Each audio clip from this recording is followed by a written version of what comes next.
Jadi di hari ulang tahun saya ini masih banyak deret yang terekam. Kemudian ada sedikit yang ingin saya ketok mak. Pertama adalah manusia itu punya cita, tapi tak semuanya itu bisa. Yang bisa manusia itu punya cita-cita, walaupun tidak semua bisa. Yang bisa pun tidak terlaksana, yang terlaksana belum tentu bermakna. Begitu juga manusia itu selalu punya hajat, tapi tidak semua itu didapat.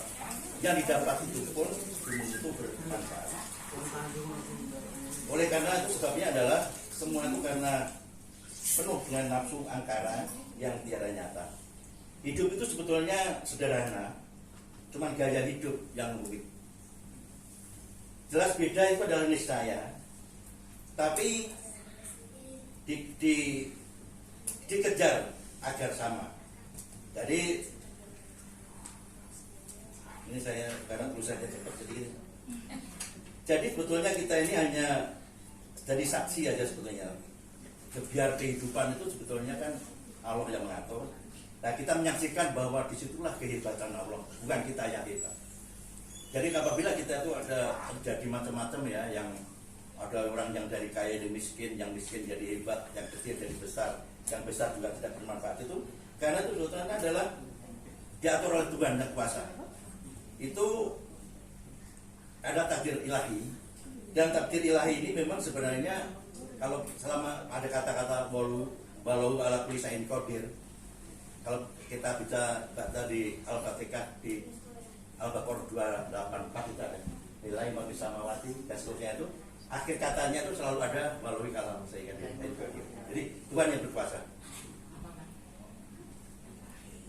Jadi ibaratnya ini si Qayyim ini salah satu orang yang hebat lah ya.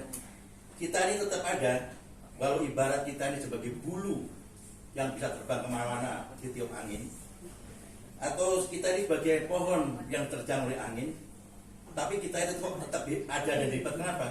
Nah, karena keadaan Allah. Dan keadaan Allah sendiri itu sebetulnya adalah karena Tuhan tahu bahwa kita ini dicoba tidak akan melampaui batas manusia. Jadi bukan kita yang hebat. Kemudian di samping itu juga perbedaan ini di dalam strategi. Kalau strategi ini selalu beda dalam menghalus cita itu, karena kita itu memang ya kita tidak tahu posisi kita beda-beda. Ada yang dulu dari orang kecil, ada orang yang dulu orang kaya dan sebagainya itu. Nah ini pasti beda di dalam strateginya. Jadi kita juga nggak usah bahwa wah ini salah itu betul. Semuanya benar pengembangannya gitu. Jadi beda itu semakin nyata bila semua karena nggak merasa. Dan dari bermacam-macam itu ada yang disebut dengan diawali dengan logika.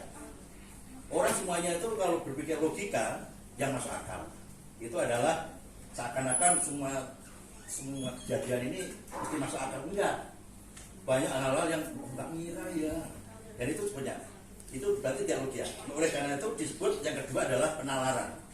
Kalau orang belajar psikolog ya itu juga dinalar kenapa itu terjadi dan sebagainya. Jadi tidak selalu logika tapi bisa juga penalaran. Atau yang ketiga itu adalah karena budaya.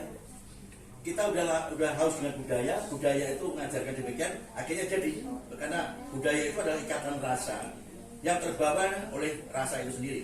Terus yang ketiga, yang keempatnya adalah agama. Agama ini mengharuskan kita bersandar pada Allah yang disebut dengan teori pemikiran nubuat. Jadi segala sesuatu karena bersandar nubuat. Nah, kita biasanya kan mengandalkan logika.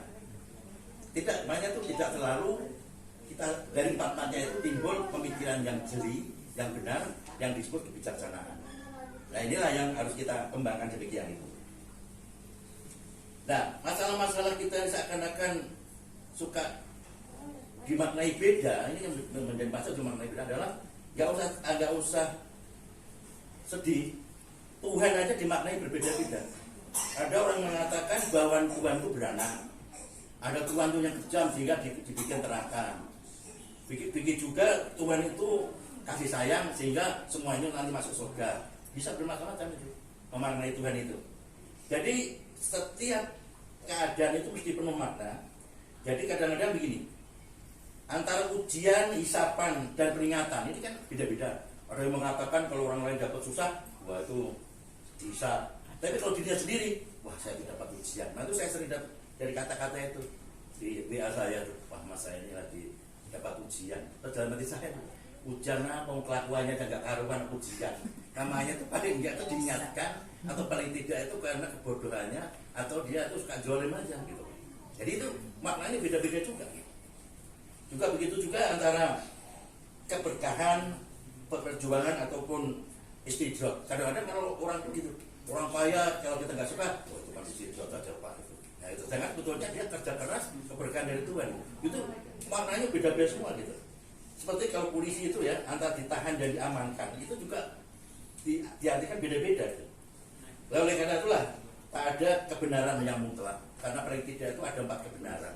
Pertama itu adalah kebenaran menurut pribadi kita, kebenaran publik umum, kebenaran mengenai aturan agama, dan kebenaran aturan pemerintah banyak kuasa. Jadi kita juga nggak usah menjolim, mengklaim dirinya, jolim itu gini enggak. Karena kalau urusan akhirat pun nanti, yang jadi wasit kan Tuhan, bukan kita. Nah itu jangan sekali-kali kita tuh saling berantem hanya gara-gara yang gituan itu. Jadi pesan-pesan saya gitu. Kemudian hal yang lain adalah ini semacam pesan ya. Nah itu pertama adalah jalani kewajiban aja secara fokus. Karena kalau kewajiban itu nggak dijalani berarti itu ada dosanya. Kalau dijalani dapat pahala. Kalau sunnah, kalau kita memang mampu jalani, tapi kalau nggak apa-apa.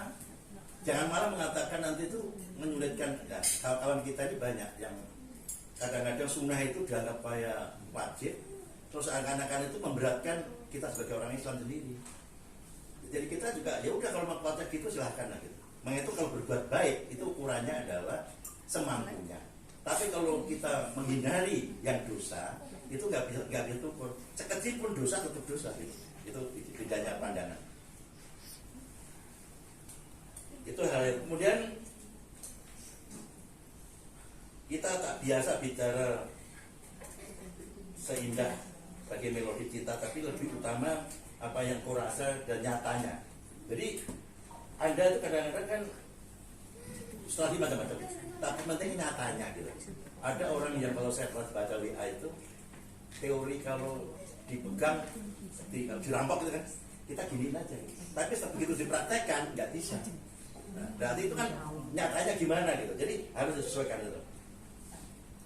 Nah kemudian untuk hidup sukses dan jadi manusia yang unggul itu adalah pertama ini, kalau Jawanya nanti kira-kira begini, hanya tepi jadi ngawur, artinya berfokus pada kewajiban kelebihan yang melekat pada takdir Allah yang telah ada. Jadi misalnya gini, kalau Anda itu seperti saya dulu lahirkan di desa, ya saya senang aja, nggak apa-apa.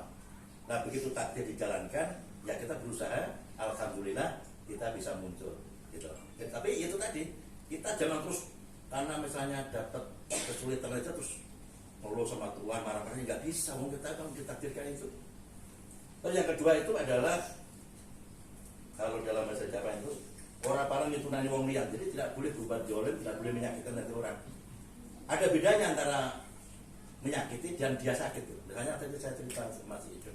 Anda kan misalnya dia itu punya anak buah, kemudian dia curang dan dia menghukum, kan dia tidak menyakiti, walaupun dia itu sakit. Itu bedanya. Terus yang ketiga itu adalah yang disebut kayak yakin sesami, itu adalah hal-hal yang menyenangkan. Kita kalau kamu ada ya sedekah, kalau kita yang ada ya kita berbaik sama orang-orang yang kurang, saling membantu, itu yang jelas. Kemudian tadi saya katakan jadi berpikir logika, kemudian berpikir agama, berpikir di nalar tadi, dan yang keempat tadi budaya, maka itu timbullah kebijakan.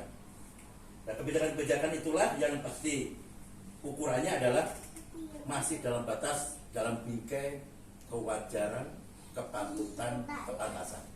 Kalau itu sudah mulai dari itu, ini juga jadi masalah. Jadi kewajaran. Kemudian ini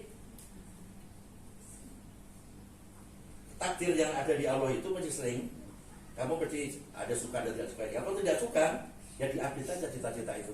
Mungkin ini ketinggian. Cita-cita itu kalau ketinggian itu juga bermasalah. Karena apa? Kalau nggak sembodo, nggak imbang, itu kamu sakit gitu.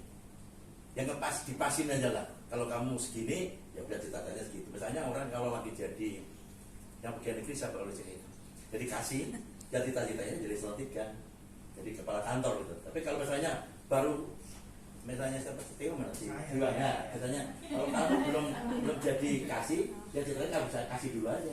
Kalau melompat itu nanti kamu susah jadinya gitu. Jadi ya ini sembodo aja. Nah kemudian yang kelima ini adalah ya sedikit berdoa ya. Jadi doanya kira-kira begini, ya Allah,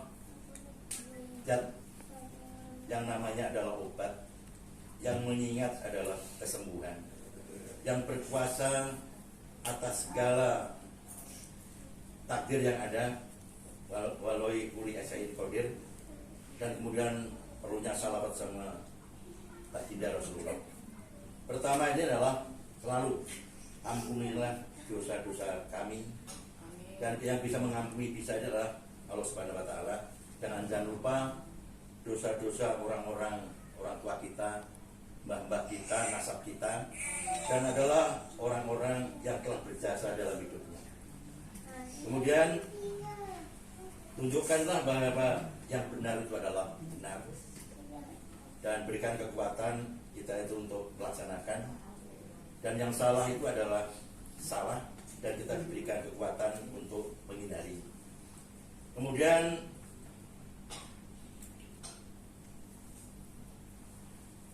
berusaha menuju jalan manisnya iman, karena cinta karena Allah, dan andaikan benci pun karena Allah ya.